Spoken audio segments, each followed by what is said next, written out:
तो देखिए जो आज का टॉपिक है ये भी बहुत ज़रूरी टॉपिक है, और ये भी जिस तरह मेल मर्ज का टॉपिक एडवांस में, ये भी एक एडवांस टॉपिक है। और ये टेबल ऑफ कंटेंट, TOC जिसको कहा जाता है, टेबल ऑफ कंटेंट, ठीक है। ये टेबल ऑफ कंटेंट या इसको शॉर्ट में TOC भी कहा जाता है, ठीक है, टेबल ऑफ कंटेंट। देखिए आप लोगों ने बुक्स देखी होंगी, जब आप एक बुक उठाते हो ना बुक, तो उसके शुरू में एक इंडेक्स होता है ना कि ये टॉपिक इस पेज पे, और ये टॉपिक इस पेज पे, और ये टॉपिक इस पेज पे। अब अगर मैंने नोट्स बना लिए, नोट्स, ठीक है, नोट्स मैंने बना लिए हैं, अब मैं कहता हूँ ना कि मुझे पता चले कि ये टॉपिक इस पेज के सामने देखें 1 लिखा होता है, dot dot dot page number 2, RAM आगे डैश पेज नंबर 41, हर एक पेज के, हर एक टॉपिक के सामने उसका पेज नंबर लिखा होता है। तो एक तरीका तो ये है कि अगर मैं सारे बना लूँ सब, और सारा टॉपिक मैं तैयार कर लूँ, और फिर खुद ही मैनुअली खुद ही बनाऊँ कि मिसाल के तौर पर CPU का टॉपिक है, CPU मैंने यहाँ पे लिख लिया और फुल स्टॉप के साथ यहाँ पे इस तरह डैश लगा दूँ, और मैं उधर देख लूँ कि पेज नंबर 25 भी है, ठीक है। फिर नीचे आ जाऊँ, फिर मैंने यहाँ पे मैं रैम को देख लूँ और फिर डैश लगा दूँ इस तरह, ठीक है, और मैं कहूँगा कि पेज नंबर 29 पे आपका कौन सा टॉपिक है, रैम। ये तो बहुत मुश्किल काम है, ठीक है ना। हो सकता है मेरे पास 200-300 पेजेस हों या 500 पेजेस हों, फिर मैं एक एक पेज को देखता जाऊँगा, फिर उसका नंबर लगाता जाऊँगा, ये मेरे लिए बहुत मुश्किल काम है। 2007 ऑफिस, बल्कि तकरीबन हर ऑफिस में टेबल ऑफ कंटेंट की फैसिलिटी आपके पास है, जिसमें ऑटोमेटिक तरीके से ये पेज नंबर भी खुद ही आ जाएंगे, टॉपिक भी उसके सामने खुद ही आ जाएगा, और बहुत 2 मिनट में आपका क्या हो जाएगा, टेबल ऑफ कंटेंट तैयार हो जाएगा, इंडेक्स तैयार हो जाएगा। लेकिन उससे पहले मैं पेज नंबर लगा लेता हूँ, इंसर्ट में चला जाता हूँ, यहाँ पे देखें पेज नंबर, और देखें पेज नंबर मैं टॉप पे फ़िलहाल लगा लेता हूँ, लेफ़्ट साइड पे जहाँ पे मैं लगाना चाहता हूँ, ये देखिए यहाँ पे मैंने पेज नंबर लगा दिया, और इसको मैं यहाँ से क्या कर दूँगा, क्लोज़। पेज नंबर हमारे यहाँ पे लग गया। अब बात यह है कि मैं क्या करना चाहता हूँ, शुरू कर लेता हूँ। आवाज़ कह रहा था, मैं यहाँ पे नोट्स बनाता हूँ कि कंप्यूटर, मिसाल के तौर पर पार्ट्स, अच्छा कंप्यूटर पार्ट्स, ये मैंने हेडिंग दे दी कंप्यूटर पार्ट्स, और इसकी मैं नोट्स बनाना चाहता हूँ, ठीक है। कंप्यूटर के पार्ट्स तो बहुत ज़्यादा हैं, इसको मैं थोड़ा सा साइज़ बड़ा कर देता हूँ यहाँ से। अब मैं नीचे आ जाता हूँ, जो आपका टेबल ऑफ कंटेंट है, जो आपका 2007 ऑफिस है, 2010 आगे ऑफिस है, उसमें ये जो स्टाइल का ऑप्शन है, ये एक बहुत ज़रूरी स्टाइल, ये बहुत ज़रूरी ऑप्शन है। इसके ज़रिए मैं टेबल ऑफ कंटेंट बहुत आसानी से बना सकता हूँ। इसमें मेरे पास बने बनाए स्टाइल्स हैं, हेडिंग 1, हेडिंग 2, इसमें देखें बहुत सारे स्टाइल्स हैं मेरे पास, ये देख रहे हो, ये बने बनाए स्टाइल्स हैं, ठीक है ना। ये हमने इसमें काम किया भी था, अगर आप लोगों को याद। अब यहाँ पे देखें, मैं मिसाल के तौर पर पहला जो लेता हूँ कि मेन बोर्ड, ठीक है, मैंने हेडिंग दे दी मदर बोर्ड। मेन बोर्ड को मैं सेलेक्ट कर लूँगा, मैं अपनी हेडिंग्स को लेवल में तकसीम करूँगा। कैसे लेवल में तकसीम करूँगा, जो मेरी सबसे बड़ी हेडिंग होगी, यानी कि ये मेरी मेन हेडिंग है, इसको मैं ले लूँगा हेडिंग 1 में। किस में, हेडिंग 1। देखो जब मैंने इसके ऊपर इसको सेलेक्ट करके हेडिंग 1 में क्लिक कर दिया, तो इसका साइज़ 14 हो गया, ये बोल्ड भी हो गया, और ये कोई इसको स्टाइल भी मिल गया, और इसको ब्लू सा कलर भी मिल गया ऑटोमेटिकली, ठीक है ना। अब मैं नीचे आ जाता हूँ, नीचे, और इसके नीचे मैंने सोच लें कि ये मैंने मेन बोर्ड के मुतालिक कोई नोट्स लिख लिए, ठीक है। थोड़ा ज़्यादा कर लेता हूँ क्योंकि फिर इसी को मैं कॉपी कर लूँगा और नीचे ले जाऊँगा। सेलेक्ट कर लेता हूँ, Ctrl+C के साथ ही क्या हो जाएगा, कॉपी, ठीक है। इसके बाद मैं नीचे आ गया हूँ, और फिर मैंने यहाँ पे लिख लिया कि CPU, ठीक है, और CPU को भी मैंने सेलेक्ट कर लिया, और इसको भी मैंने किस में कन्वर्ट कर दिया, हेडिंग 1 में, ठीक है। तो देखें ये मेरे पास हेडिंग नंबर ये हो गई, और इसको मैं नीचे Ctrl+V कर देता हूँ, सोच लें कि CPU के मुतालिक मैंने लिख ली, ठीक है। फिर मैं आ जाता हूँ, फिर मैं लिख लेता हूँ कि मिसाल के तौर पर रैम, ठीक है। अब देखिए रैम भी अपने लिए अलग टॉपिक है, तो इसको भी मैं किस में कन्वर्ट कर देता हूँ, हेडिंग 1 में। लेकिन अब मैं जब नीचे आता हूँ, और रैम के नीचे सोचें कि ये मैंने लिख लिया, लेकिन अब मैं रैम के नीचे लिखता हूँ कि types of RAM, types of RAM. जब मैंने टाइप्स ऑफ रैम का लफ्ज़ इस्तेमाल किया, तो ये अब बड़ी हेडिंग नहीं है, ये रैम के नीचे हेडिंग है, सब हेडिंग है ना, यानी कि देखें इसके नीचे कोई सब हेडिंग नहीं है, ये अपने लिए अलग हेडिंग है, यानी कि रैम की अब ये ब्रांच आ गई है, ये रैम हो गया, और ये रैम की ब्रांचेज आ गई हैं, या रैम की टाइप्स आ गई हैं। तो इसको अभी मैं हेडिंग 1 में नहीं लूँगा, इसको मैं ले लूँगा हेडिंग नंबर 2 में। देखो जब आप हेडिंग 2 में लोगे, ये को 13 है ऑटोमेटिकली, वो 14 था और ये 13 है, ठीक है ना। अब इसके नीचे भी सोचने कि मैंने यहाँ पे टाइप्स ऑफ रैम लिख लिए। अब टाइप्स ऑफ रैम मेरे पास दो हैं, फिर आपको मैं करा भी दूंगा। खैर है, एक को कहा जाता है SDR और एक को कहा जाता है DDR। ठीक है, ये दो रैम अब इसके नीचे हैं, ये दो टाइप्स अब इसकी हेडिंग है, तो इसको मैं सेलेक्ट करके हेडिंग नंबर किस में कन्वर्ट कर देता हूँ, हेडिंग नंबर 3 में। सोच रहे हो हेडिंग 1, हेडिंग 2, हेडिंग 3। अब अगर आप लोग मुझे ये बताएं, अगर आप लोगों का कॉन्सेप्ट क्लियर है तो अभी आपको पता चल जाएगा। अगर मैं यहाँ पे आ जाता हूँ और यहाँ पे लिखता हूँ कि हार्ड डिस्क, और हार्ड डिस्क के नीचे मैं कंट्रोल V कर देता हूँ, हार्ड डिस्क को मैं कौन सी हेडिंग मिलूंगा, हेडिंग 1 मिलूंगा। ठीक है ना, बात क्लियर हो रही है ना। यानी कि ये तो अलग हेडिंग होगी, अब रैम के नीचे तो ये नहीं है ना, ये तो अपने लिए अलग है। तो जब अपने लिए अलग होगी, बड़ी हेडिंग होगी, मेन हेडिंग होगी, उसको आपने हेडिंग 1 में कन्वर्ट करना है। अगर इसके नीचे सब हेडिंग आती है उसको आप हेडिंग 2 में ले लें, और अगर उसके नीचे सब हेडिंग आती है तो उसके हेडिंग नंबर 3 में ले लें। इस तरह आप अपने टॉपिक को क्या करोगे, तकसीम करोगे। अब टाइप्स ऑफ हार्ड डिस्क हैं, यहाँ पे मैं आ जाता हूँ, टाइप्स ऑफ क्या लिख लेता हूँ, हार्ड डिस्क। ठीक है, और चलो इसी के नीचे मैं टाइप्स भी लिख लेता हूँ। एक को कहा जाता है ID, ये मैंने शुरू में आपको कराया था, और एक को कहा जाता है SATA। ठीक है, चलो इन दोनों को सेलेक्ट कर लेते हैं, दोनों को, और इन दोनों को मैं किस में कन्वर्ट कर देता हूँ, हेडिंग नंबर 2 में। क्लियर है, ठीक है। और SATA के नीचे या इसके नीचे मैं इस तरह लिख लेता हूँ, सोचें कि हमने सारा कुछ लिख लिया। यहाँ तक क्लियर हो गया, ठीक है। इसके बाद एक और चीज़ देख लेते हैं, मिसाल के तौर पर और क्या हो सकता है, पावर सप्लाई। ये मैंने पावर सप्लाई लिखा, कंट्रोल V कर दिया, पावर सप्लाई के नीचे मैंने हेडिंग लिख ली, ना लिखाई कर लिया। पावर सप्लाई को मैं कौन सी लेवल में लूँगा अभी, हेडिंग नंबर 1 में। तो बात समझ आ रही है, हेडिंग 1, हेडिंग 2, हेडिंग 3, हेडिंग 4 में इस तरह मैं कन्वर्ट करता जा रहा हूँ। एक दो और भी लिख लेते हैं, एक चीज़ और भी लिख लेते हैं, और चलो वो लिख लेते हैं कि प्रिंटर। ठीक है, कंट्रोल V कर देते हैं, और प्रिंटर को भी सेलेक्ट करके आप किस में कन्वर्ट कर दोगे, हेडिंग नंबर 1। ठीक है, और लास्ट चीज़ और भी लिख लेते हैं, और क्या हो सकता है, hard disk, RAM, processor, board, चलो LCD लिख लेते हैं। ठीक है, और कंट्रोल V कर देते हैं, LCD भी अपने लिए अलग टॉपिक है, हेडिंग 1। क्लियर हो गया। अब देखें ये मेरे पास जितने पेजेस में जाता है, फिलहाल ये 3 पेजेस में गया, यहाँ पे देखें 3 of 3 3 पेजेस में चला गया है फिलहाल डॉक्यूमेंट। हमारी जो डॉक्यूमेंट ये कितने पेजेस में मुश्तमिल हो गई है, 3 पेजेस। फिलहाल मैं इसको कंट्रोल S कर देता हूँ, इसको मैं सेव भी कर लेता हूँ, D में इसको सेव करते हैं, कंप्यूटर पार्ट्स के नाम से नहीं बल्कि TOC, टेबल ऑफ कंटेंट के नाम से ये सेव हो गई है। अब बात यह है कि मैंने जो हेडिंग होती ना, सॉरी जो इंडेक्स होते हैं, इंडेक्स यानी कि इंडेक्स का मतलब है कि टेबल ऑफ कंटेंट है वो पहले पेज पे होता है। इसी तरह होता है ना, पहला पेज हम फ्रंट में वो लगा लेते हैं और बाकी उसके नीचे होते हैं। तो अब मैं इसको इंटर का बटन प्रेस करता हूँ और इसको मैं नीचे ले जाता हूँ ताकि मेरा पहला जो पेज है ना वो क्या हो जाए, वो खाली हो जाए। ठीक है, अब सिंपल बात है, बहुत आसान सा काम है कि इधर आप क्लिक कर दोगे। ठीक है, साइज़ खैर थोड़ा सा कम कर देते हैं। सिंपल आपने जाना है रेफरेंस में, रेफरेंस, और यहाँ पे देखें टेबल ऑफ कंटेंट। मैं फिर भी रिपीट कर देता हूँ कि हमने शुरू में क्या किए, एक टॉपिक बना लिए हैं सारा। जो मेन हेडिंग है उसको हेडिंग 1 में रखा है, जो उसके नीचे है उसको हेडिंग 2 में रखा है, और जो उसके नीचे है उसको हेडिंग नंबर 3 में रखा है। ठीक है, पहला पेज खाली करके रेफरेंस में आ जाऊँगा, टेबल ऑफ कंटेंट में आ जाऊँगा। अब देखें इस तरह करना चाहते हो, इस तरह करना चाहते हो, इस तरह करना चाहते हो, मर्जी आपकी, जो आपको अच्छा लगे। ये देखो ये वाला भी मैं कर सकता हूँ, हेडिंग 1, हेडिंग 2, हेडिंग 3, कंटेंट ऊपर हेडिंग होगा, टेबल ऑफ कंटेंट हेडिंग होगा, खुद ब खुद बनेगा।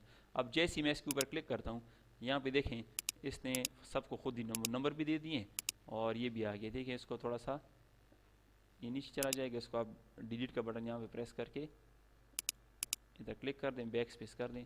ठीक है, और इसको आप अपनी जगह पे वापस ले आएंगे। ये देखो टेबल ऑफ कंटेंट तैयार हो गए। अब सिंपल आपने क्या करना है, इसको सेलेक्ट कर लोगे, होम में जाके यहाँ से क्या किया जा सकता है, सेंटर में कर सकते हैं, इसका साइज़ थोड़ा सा बड़ा कर सकते हैं। और अगर आप लोग नोट करें, इसने पेज नंबर खुद ही लगा दिए, देख रहे हो। खूबी इसमें क्या है टेबल ऑफ कंटेंट में, और जो हमने स्टाइल लिया उसमें खूबी क्या है, उसमें खूबी ये है कि जो आपकी हेडिंग 1 होगी, हेडिंग 1 वो मोस्ट लेफ्ट पे होगी, मुकम्मल लेफ्ट साइड पे। जो हेडिंग 2 है वो थोड़ा सा उसके आगे है, और जो हेडिंग 3 है वो उससे थोड़ा सा आगे है। ये देख रहे हो, ये हेडिंग 1 है, ये भी हेडिंग 1 है, ये हेडिंग 1 है, लेकिन ये हेडिंग 2 था और ये हेडिंग 3 था, ऑटोमेटिकली थोड़ा सा आगे हो गया। अब इसमें आप काम कर सकते हो, नहीं कि बस इस तरह हो गया छोड़ दिया, आप इसको सेलेक्ट कर लें। बेशक आप यहाँ से जाके इसका साइज़ थोड़ा सा बड़ा कर सकते हैं। ठीक है, जितना आप करना चाहते हैं। यहाँ पे आ जाएं, ये हम ऑलरेडी कर चुके हैं। यहाँ पे जाके इसकी लाइन स्पेसिंग दे दें थोड़ा सा, ये थोड़ा सा एक्सपेंड हो जाएगा, ठीक है। क्लियर है। अगर बीच चला जाता है यहाँ पे डिलीट का बटन प्रेस करके आप इसको वापस ला सकते हैं। तो देखें अब हमारे पास इसमें दो खूबियाँ हैं। अगर मैं इसका प्रिंट निकाल दूँ, प्रिंट तो एक तो मुझे आसानी है कि मैं खुद ही देखूँगा कि यार हार्ड डिस्क जो है वो तीसरे नंबर पेज पे है, और इसके अलावा जो पावर सप्लाई है वो तीसरे नंबर पेज पे, एलसीडी कौन से नंबर पेज पे, चौथे नंबर पेज पे। दूसरा, जब मैं इसको कंप्यूटर के अंदर पढ़ूँगा, कंप्यूटर के अंदर यानी कि मैं अभी कहता हूँ कि यार ये DDR क्या चीज़ है, या मैं कहता हूँ कि यार ये मिसाल के तौर पर प्रिंटर के मुतालिक मैं पढ़ना चाहता हूँ, तो जब आप इसके ऊपर क्लिक कर दें, माउस लें, इसके ऊपर कंट्रोल का बटन पकड़ें तो हाथ बन जाएगा, देख रहे हो खुद ब खुद हाथ बन रहा है। ये जैसे ही मैं क्लिक करूँगा ना, मैं डायरेक्ट प्रिंटर की जगह पे पहुँच जाऊँगा। इस तरह भी ये इधर भी रीडिंग आसानी है, और जब आप इसका प्रिंट निकाल दो और भी आसानी है। आप पेज नंबर देखते जाओ, बस उसी पेज पे आप ऑटोमेटिकली जा सकते हैं। और इधर ये रीडिंग आसानी है कि अगर मैं आप कहते हो कि यार ये कौन सा पेज है, मैं DDR देखना चाहता हूँ, DDR क्या चीज़ है, क्लिक कर दो, क्या कर लो कि कौन सा बटन, कंट्रोल, हाथ खुद ही बनेगा, देख रहे हो। जैसे ही क्लिक करूँगा ना, मैं कहाँ पे पहुँच जाऊँगा, DDR पे मैं ऑटोमेटिकली पहुँच जाऊँगा। ये अगर मेरे पास 100-200 पेजेस हों, ठीक है ना, तो मेरे लिए मसला नहीं है, रीडिंग बहुत आसान है, सिर्फ क्लिक करोगे उधर ही पहुँच जाओगे। और अगर आपने प्रिंट निकाला है, फिर आपको सिर्फ ये करना पड़ेगा कि देख लोगे कि पेज नंबर 199, बस पेज 199 निकाल लोगे, ठीक है ना। अब इसमें एक टेक्निकल लास्ट बात यह है कि अगर मैं बाद में कोई चीज़ ऐड करता हूँ, फिर यानी कि मैंने LCD के बाद एक चीज़ ऐड कर दी है, मैं इधर आ गया हूँ, मैं कहता हूँ कि यार एक चीज़ तो मुझसे रह गई थी, अब मैं यहाँ पे बाद में शामिल करता हूँ, ठीक है। इधर आ गया हूँ, मिसाल मैं शामिल करता हूँ कि माउस, ठीक है, और कंट्रोल V कर दिया, माउस के मुतालिक मैंने लिख लिया, ठीक है। और अब माउस जो है ये अपने लिए अलग हेडिंग है, तो इसको मैं किस में कन्वर्ट कर दूंगा, हेडिंग 1। लेकिन जब मैं इधर ऊपर हेड इधर आऊँगा तो इसमें तो माउस नहीं होगा, क्योंकि तो मैंने बाद में शामिल किए, ठीक है। तो अब क्या करोगे, इसके ऊपर क्लिक करोगे, क्लिक करने के बाद यहाँ पे देखें अपडेट का ऑप्शन आता है, ठीक है। अपडेट पे आप चले जाओगे, यहाँ पे देखें अपडेट पेज नंबर। हो सकता है ये भी पॉसिबल है कि मैं नीचे लिखाई का साइज़ थोड़ा सा बड़ा कर दूँ, पेज थोड़े से नीचे चले जाएँ, पहले 4 पेज थे फिर 5 हो जाएँ, ठीक है ना। तो जब आपने कोई चीज़ शामिल ना की हो और आप कहते हो कि सिर्फ पेज नंबर ज़्यादा हो गए, तो फिर सिर्फ किसको अपडेट करो, पेज नंबर को अपडेट करो। लेकिन अगर इस तरह है कि मैंने कोई चीज़ शामिल की है, तो फिर तो मुझे पूरा टेबल अपडेट करना पड़ेगा। तो मैं देखिए अपडेट इंटायर टेबल यानी कि मुकम्मल टेबल को अपडेट कर दो, जैसे ओके करूँगा ये अब पहले जगह पे आ जाएगा। इसमें देखें क्या चीज़ आ जाएगी, माउस ऑटोमेटिकली यहाँ पे आ जाएगी, ठीक है ना।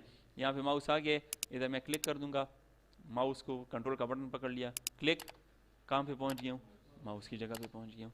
तो मैं 1 मिनट में जल्दी इसको रिपीट करता हूँ, लिखाई में नहीं करता, सिर्फ आपको समझाने के लिए कि देखें शुरू में मिसाल मैंने यहाँ पे लिख लिया CPU, ठीक है। इसके मुतालिक कंट्रोल V कर लेता हूँ, ये मैंने कुछ लिख लिया, इसको किस में कन्वर्ट कर दोगे, हेडिंग नंबर 1 में, ठीक है। फिर आपने लिख लिया कि LCD, ठीक है, कंट्रोल V कर दिया, और LCD भी अपने लिए अलग टॉपिक है, तो इसको मैं किस में कन्वर्ट कर दूँगा, हेडिंग नंबर 1 में। बस सिर्फ 2 हेडिंग तक चला जाता हूँ। फिर नीचे अगर मैं लिख लेता हूँ हार्ड डिस्क ड्राइव, ठीक है, तो हार्ड डिस्क तो अपने लिए हेडिंग 1 है, ठीक है। लेकिन अगर इसकी मैं नीचे टाइप्स लिखता हूँ तो फिर वो हेडिंग 1 नहीं है, टाइप्स ऑफ हार्ड डिस्क। तो टाइप्स ऑफ हार्ड डिस्क जो है ना, ये किस में आप कन्वर्ट कर दोगे, हेडिंग नंबर 2 में। तो इस तरह आप देखते जाओ, आप हेडिंग 4, 5 तक भी जा, जब आप हेडिंग 3 लोगे ना, हेडिंग 3, ये हेडिंग नंबर 2 हो गई, ठीक है। हेडिंग 4 भी ले सकते हो। अब क्या करना है, सिर्फ इसको पहले पेज को नीचे कर दोगे, ठीक है, ये नीचे आ जाएगा। कहाँ पे जाऊँगा अभी, रेफरेंस में, ठीक है, और किस में चले जाओगे, टेबल ऑफ कंटेंट। सिंपल आप पैरा वाला भी ले सकते हो, देखो मैंने पैरा वाला क्लिक कर दिया, ये देखो टेबल ऑफ कंटेंट बन गया। उसमें पूरा ऊपर हेडिंग दी कि टेबल ऑफ कंटेंट, और इसमें सिर्फ क्या लिखा हुआ है, कंटेंट लिखा हुआ है, ठीक है। आपने इसको सेलेक्ट कर दिया, सेंटर में चले गए, बोल्ड कर दिया। आप कहते हो कि इसका कलर जो है ना वो ब्लैक हो, तो आप इसको ब्लैक कर दो। आप इसका साइज़ बड़ा करना चाहते हैं, बड़ा कर दें, ठीक है। आप इसको सेलेक्ट करके नॉर्मल लिखा ही, और तो कुछ नहीं है इसमें। आप इसके यहाँ पे 2 लाइन स्पेसिंग थोड़ी ज़्यादा कर दें, ठीक है। आप इसको सेलेक्ट करके आप कहते हो कि बोल्ड नज़र आए, बोल्ड कर दो बेशक। अब इसमें जिस पे क्लिक करोगे, कंट्रोल का बटन पकड़ोगे, ये आपको काम पे लेके जाएगा, उधर भी लेके जाएगा। और अगर मैं यहाँ पे एक चीज़ शामिल कर दूँ, इसमें कैसे आएगी, यानी कि यहाँ पे मैंने शामिल कर दिया कि रैम, ठीक है, कंट्रोल V, और रैम को मैंने कन्वर्ट कर दिया किस में, हेडिंग 1। अभी कहाँ पे जाऊँगा, इधर आ जाऊँगा, क्या करूँगा, अपडेट एंटायर टेबल, ओके। देखिए इसमें रैम आ जाएगी, और वह बता रहा है कि 30 नंबर पेज पे, ठीक है। ये आपने बना लिया। बाद में अगर आप कहते हो कि पेज नंबर लगा दूँ, तो इंसर्ट में चले जाओ और किधर आ जाओ, इधर आके इसको पेज नंबर भी लगा दो बेशक। तो यहाँ पे जब पेज नंबर लगा दोगे इसको, अगर आप दोबारा अपडेट करना चाहते हैं तो कर लें, क्योंकि पेज नंबर के साथ आपको हो सकता है आगे पीछे हो जाए। तो ये अगर देखें ये नीचे चला गया है, अब वो थर्ड पेज पे चला गया है, सेकंड पेज खाली है, तो कोई मसला नहीं। अगर आप क्लिक कर दें, डिलीट का बटन पकड़ लें, कुछ टाइम बाद ये चीज़ ऊपर आ जाएगी ऑटोमेटिकली, देख रहे हो। अच्छा बहुत ऊपर आ गई है, एंटर, ठीक है। तो ये देखें आपके पास पेज नंबर 3 पे ये है, और इस तरह पेज नंबर 4 पे मेरे पास चला गया। अब यहाँ पे जब आऊँगा, ठीक है, अब देखें अभी तक ये पेज नंबर 3 पे है, क्योंकि वो अभी अपडेट नहीं हुआ। तो क्या कर लोगे, अब यहाँ पे अगर आप सिर्फ पेज नंबर अपडेट कर दो ना, फिर भी सही है, अपडेट इंटायर टेबल। 3 पेज हैं, पेज नंबर 4 में राइटिंग है कि नहीं है, हमारा की गार्ड वार्ड शी करना भैया, इसमें ये बड़ा मुसीबत है।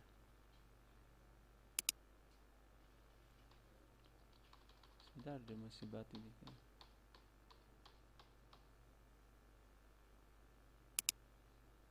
पेज नंबर 2 को क्यों छोड़ रहे हैं।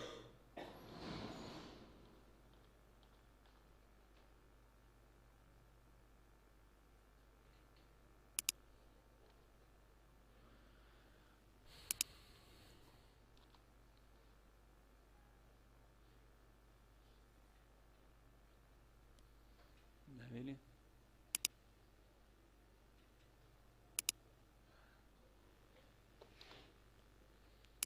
ये सही होगा, ठीक है। 1 सिर्फ कितने पेजेस है मेरे पास, एक, मैं ख्याल एक ही पेज पे सारे आ गए कि 3 पेजेस पे।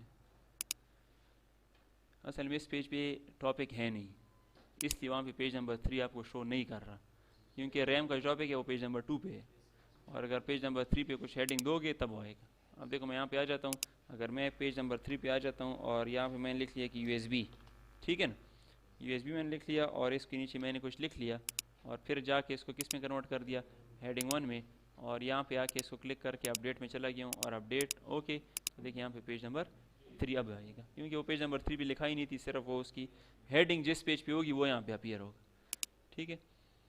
यहाँ तक क्लियर है। तो ये आपका कौन सा हो गया, टेबल ऑफ कंटेंट। इसके बाद देखें एक और चीज़ भी कर लेते हैं, ज़रूरी है, इसको मैं बेशक नो कर देता हूँ। वो हमने कहाँ पे सेव किया, F में सेव किया था ना D में, किस नाम से था, टेबल ऑफ कंटेंट। देखो T, ये टेबल ऑफ कंटेंट। अब इसमें बात ये है कि अगर इसको, ये मैंने नोट्स बनाए हुए, इसको तो कोई भी ओपन कर सकता है, डबल क्लिक करके ओपन कर जाएगा। मैं कहता हूँ कि नहीं, ये मेरे इंपॉर्टेंट नोट्स हैं, कोई इसको रीड ना करे, कोई इसमें चेंजेस ना कर सके, इसको प्रोटेक्ट करना, इसके ऊपर पासवर्ड लगाना कैसे होगा। ये आपका कहाँ पे पड़ा हुआ है, D में पड़ा हुआ है, ठीक है। जब मैं इसको ओपन करूँगा तो आसानी से ओपन हो जाएगा, क्योंकि ये इसके ऊपर कोई प्रोटेक्शन नहीं है। लेकिन अब इसके ऊपर प्रोटेक्शन 2 किस्म की लगाएंगे। एक प्रोटेक्शन ये होती है कि कोई इसको ओपन करे तो पासवर्ड मांगे, और अगर उसको पासवर्ड पता भी है, वो ओपन कर ले फिर इसमें चेंजेस ना कर सके। तो ये 2 प्रोटेक्शन होती हैं। पहला हम इसके ऊपर क्या लगाते हैं, पासवर्ड लगाते हैं। पासवर्ड कैसे लगाएंगे, ओपन करने के बाद आ जाओगे ऑफिस बटन में, और यहाँ पे देखें सेव एज, ठीक है। सेव एज में मैं आ जाऊँगा, सेव एज में जाने के बाद यहाँ पे देखिए टूल्स है, ठीक है। कहाँ पे आओगे, ऑफिस बटन में और सेव एज, और फिर टूल्स में जाके यहाँ पे ऑप्शन है जनरल ऑप्शन है, ठीक है। जनरल ऑप्शन में चले जाओगे, यहाँ पे देखें पासवर्ड टू ओपन। अब मैं कहता हूँ 1 2 3 0, और यहाँ से क्या कर देता हूँ, ओके। दोबारा ये मांगेगा क्या पासवर्ड था, 1 2 3 0, और ओके, और यहाँ से क्या कर दूंगा, सेव। अब देखो इसको मैं बंद करता हूँ, अब दोबारा जब मैं इसको ओपन करूँगा ना, तो ये ओपन नहीं होगा। ये देख रहे हो, एंटर पासवर्ड टू ओपन, ठीक है ना। तो पासवर्ड क्या था, 1 2 3 0, और जब ओके करूँगा ये आपका तब ओपन होगा, ठीक है ना। कहाँ पे लगाओगे, इधर आ जाओगे, सेव एज में आ जाओगे, जस्ट यहाँ पे जाके जनरल ऑप्शन में जाके बस वाला पासवर्ड आपने दे देना, ठीक है। और अगर हटाना चाहते हो इधर चले जाओगे, इसको हटा दोगे, बस पासवर्ड हट जाएगा, ठीक है ना। यहाँ तक क्लियर है। अच्छा, इसके बाद देखें, ये तो पासवर्ड अगर मुझे पता लग गया तो मैं तो फिर भी अंदर जा सकता हूँ, ठीक है। अब जब मैं कहता हूँ कि अंदर कोई आ जाए, इसको जस्ट रीड करे, इसको में कोई चेंजेस ना कर सके, तो इसको कहा जाता है प्रोटेक्ट डॉक्यूमेंट। और प्रोटेक्ट डॉक्यूमेंट का ऑप्शन रेफरेंस में ही है। रेफरेंस में मैं आ जाऊँगा, सॉरी रेफरेंस में नहीं है, रिव्यू में है। रिव्यू में जाके यहाँ पे देखें प्रोटेक्ट डॉक्यूमेंट है, प्रोटेक्ट डॉक्यूमेंट। ये ज़रूरी नहीं कि पहले आप पासवर्ड लगाओगे फिर प्रोटेक्शन दोगे, ये ज़रूरी नहीं है। पहले आप प्रोटेक्शन लगा दो, उसके बाद पासवर्ड लगा दो, ये आगे पीछे हो सकते हैं, इससे कोई फ़र्क नहीं पड़ता। अब यहाँ पे देखिए मैंने प्रोटेक्ट डॉक्यूमेंट में आ गया हूँ, रिव्यू में और प्रोटेक्ट डॉक्यूमेंट। यहाँ पे आपके पास दो ऑप्शन है, एक लिखा हुआ है कि लिमिट फॉर्मेटिंग। फॉर्मेटिंग किसे कहते हैं? साइज़ बड़ा करना, छोटा करना, ये चीज़। इसको मैंने लिमिट कर दिया है, यानी कि कोई इसमें चेंजेस ना कर सके। और अलाउ एडिटिंग रिस्ट्रिक्शन, एडिटिंग का मतलब ये है कि कोई इसके अंदर लिखाई ना कर सके। दोनों को मैंने टिक लगा दिया और यहाँ पे एवरीवन को टिक लगा दिया कि जो भी इसको इस्तेमाल करेगा। और नीचे आ जाओगे यहाँ पे देखिए स्टार्ट इन्फोर्सिंग प्रोटेक्शन, यानी कि कहाँ पे आऊँगा, इसको मैं बेशक बंद कर रहा हूँ। रिव्यू, प्रोटेक्ट डॉक्यूमेंट, ये टिक नहीं थे, ठीक है। मैंने क्या कर दिया, इसको भी टिक लगा दिया, इसको भी टिक लगा दूंगा और इसको भी टिक लगा दूंगा। टिक लगाने के बाद नीचे आ जाऊंगा और यहाँ पे देखें स्टार्ट इन्फोर्सिंग प्रोटेक्शन। इन्फोर्सिंग का मतलब है कि लागू करना, ठीक है ना। यस कर दूंगा, पासवर्ड, क्या पासवर्ड लगाना चाहते हो मर्जी आपकी है, जो भी पासवर्ड लगाना चाहते हो। अब मैंने 230 पासवर्ड लगा दिया और दोबारा 230। जैसे यहाँ पे ओके का बटन मैंने दबा दिया, अब देखें आप होम में आ जाओ, ये सारी चीज़ें ऑफ हो चुकी हैं, ये देख रहे हो अब ये ऑफ है। अगर आप इधर आते हो ना, आप इसको सेलेक्ट करते हो, आप कहते हो कि डिलीट या बैक स्पेस, तो देखो ये ना बैक स्पेस काम करेगा इसके ऊपर। ये सारा इसके अंदर क्या हो चुका है, यहाँ पे देखें ये तस्वीर ना क्या नाम है, पिक्चर इंसर्ट करना कुछ भी नहीं हो सकता, ये बस जस्ट रीड ऑनली है। बस आप इसको पढ़ सकते हो, इसको ना चेंज किया जा सकता है और इसको सिर्फ आप क्या कर सकते हो, आप पढ़, यानी कि कोई मैं चीज़ चेंज करना चाहता हूँ, कुछ भी करना चाहता हूँ, नहीं कर सकता, ठीक है। और जब मैं हटाना चाहूँगा तो ये बात मैंने आपको पहले बताई थी कि जो चीज़ MS वर्ड में जहाँ से लगती है ना वहीं से हटती भी है, ठीक है। तो यहाँ पे आ जाओगे, कहाँ पे था प्रोटेक्ट, ये देखो अभी स्टॉप प्रोटेक्शन है नीचे। जैसे ही मैं स्टॉप प्रोटेक्शन पे जाऊँगा, क्या पासवर्ड था 230, ठीक है, ओके। अब बस इसको हटा दो, ये भी हटा दो, यस कर दो और ये भी हटा दो। हटा दिया तो यहाँ पे जब आओगे तो देखिए सारी चीज़ें आपके पास दोबारा आ गई, ठीक है। तो डबल किस्म की प्रोटेक्शन है, एक पासवर्ड लगाना और दूसरा आप क्या लगा सकते हो इसके ऊपर, प्रोटेक्ट डॉक्यूमेंट के ज़रिए आप इसको सेव भी कर सकते हो, ठीक है ना।